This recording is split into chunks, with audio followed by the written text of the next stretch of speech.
গণভোটে হ্যাঁ দিলে কি হবে? আমরা যে জুলাই গণঅভ্যুত্থানকে ধারণ করি তার আকাঙ্ক্ষা বাস্তবায়িত হবে। গণভোটে হ্যাঁ দিলে জুলাই সনদ বাস্তবায়িত হবে। গণভোটে হ্যাঁ দিলে আমরা যে যৌক্তিক সংস্কার চাই, যে সেই যৌক্তিক সংস্কারগুলো বাস্তবায়িত হবে। সরকার প্রধান এবং দলীয় প্রধান একই ব্যক্তি হতে পারবে না। পরপর দুইবার বা 10 বছরের বেশি একই দলীয় প্রধান সরকার প্রধান হতে পারবে না, বা প্রধানমন্ত্রী দুইবারের বেশি থাকতে পারবে না। জুলাই গণঅভ্যুত্থানকে ধারণ করে গণভোটে হ্যাঁ দিন এবং হ্যাঁর পক্ষে থাকুন। গণভোটে হ্যাঁ দিলে তত্ত্বাবধায়ক সরকার ফিরে আসবে, স্বাধীন বিচার ব্যবস্থা প্রতিষ্ঠিত হবে। গণভোটে হ্যাঁ দিলে সংসদের দ্বিকক্ষ বিশিষ্ট পার্লামেন্ট বাস্তবায়িত হবে, উচ্চকক্ষ এবং নিম্নকক্ষ বাস্তবায়িত হবে। গণভোটে হ্যাঁ দিলে সংসদে নারী প্রতিনিধিত্ব নিশ্চিত হবে।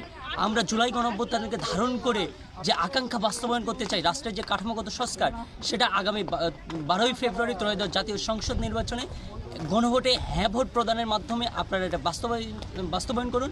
ছাত্র অধিকার পরিষদ হ্যাঁ ভোটের পাশে আছে, আপনারাও হ্যাঁ ভোটের পক্ষে থাকুন এবং রাষ্ট্রের কাঠামোগত সংস্কারে সহযোগিতা করুন।